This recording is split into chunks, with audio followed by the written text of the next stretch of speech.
تعویذ تو تعوذ ہے.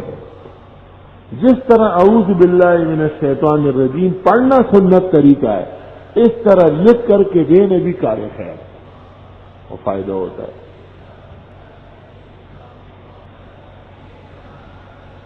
ڈاکٹر مسعود عثمانی سے میری گفتگو ہوئی تھی اس موضوع پر جب اس کا رسالت سامنے آیا. میں نے کہا کہ آپ نے تمیمے کا معنی تعویذ سے کیا ہے،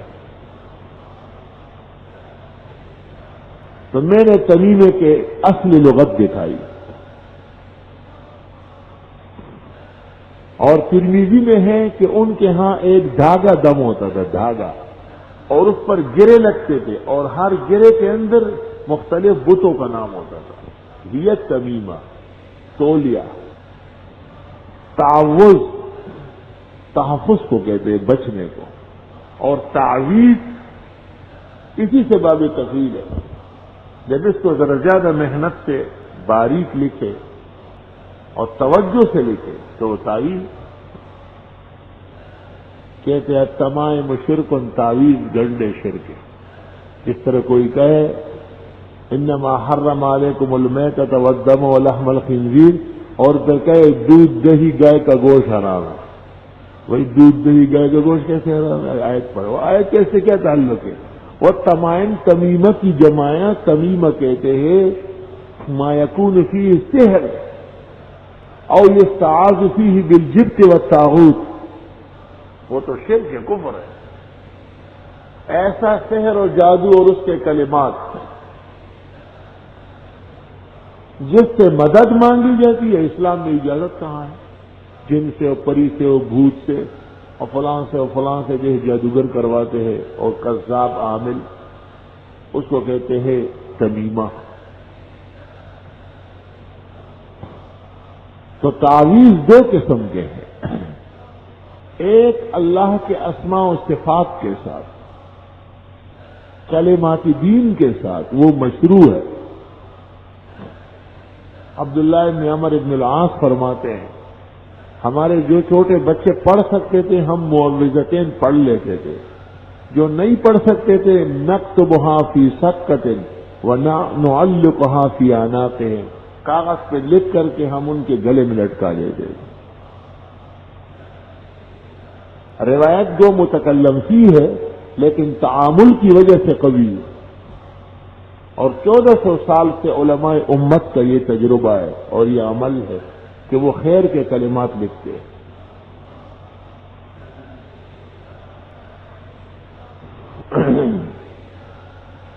تدریب الراوی جلد اول صفحہ 128 پر ہے قد يحكم للحديث بالصحة اذا تلقته الامة بالقبول وان لم يكن له اسناد صحيح. کبھی ایک روایت صحیح ہو جاتی ہے امت کے تلقی کی وجہ سے کہ امت نے اس کو قبول کیا اور اس پر ہر دور اور زمانے میں عمل ہوا ہے.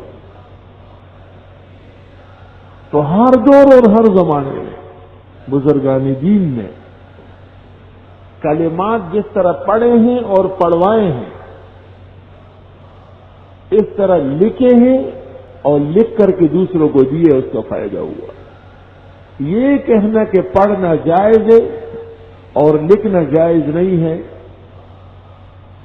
کا مکلی کا پیداوار ہے. سورۃ یاسین پڑھنا بھی عبادت ہے اور لکھنا بھی عبادت ہے. اگر لکھنا جرم ہوتا تو قرآن شریف آج تک لکھا ہوا تو پہنچ رہا ہے.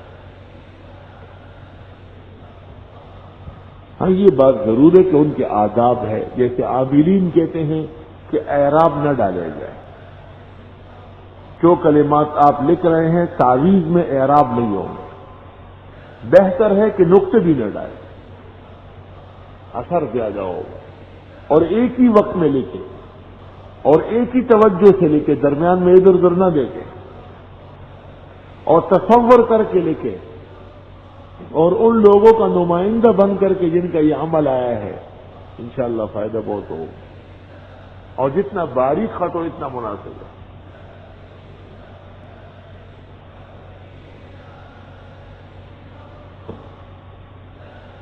اللہ رسول اللہ صلی اللہ علیہ وسلم نے جب خطبہ دیا حجۃ الوداع کا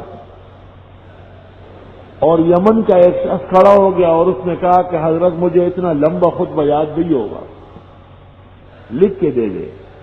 تو آپ نے یہ نہیں فرمایا کہ نہیں بس آپ پڑھ سکتے ہیں اور لکھ نہیں سکتے، صحابہ سے فرمایا اکتبوا لی ابی شاہ، لکھ کے دو ابو شاہ۔ یہ تو کار خیر ہے، کار خیر کے لیے منع للخیر بننے کی کیا ضرورت ہے؟ اور دلیل منع کے لیے کوئی سند چاہیے آپ۔ الدرر النظیم کے اندر ابن الجوزی نے لکھا ہے کہ سلف کا اس پر اتفاق ہے کہ قرآنی آیات اور احادیث کے مبارک دعائیں اور کلمات جس طرح پڑھنا عبادت ہے، لکھنا بھی عبادت ہے۔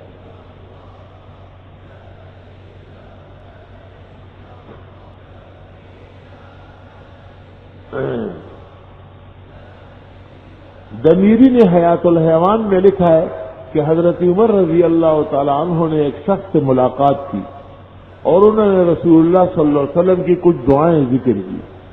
حضرت عمر بہت حیران ہوئے اور اس شخص کو کہا کہ یہ مجھے لکھ کے دے۔ انہوں نے لکھ کے دی تو حضرت عمر نے وصیت فرمائی تھی کہ یہ میرے کفن میں رکھ دیا جائے، کلمات خیر ہے، میرے لیے سہولت ہو جائے گی۔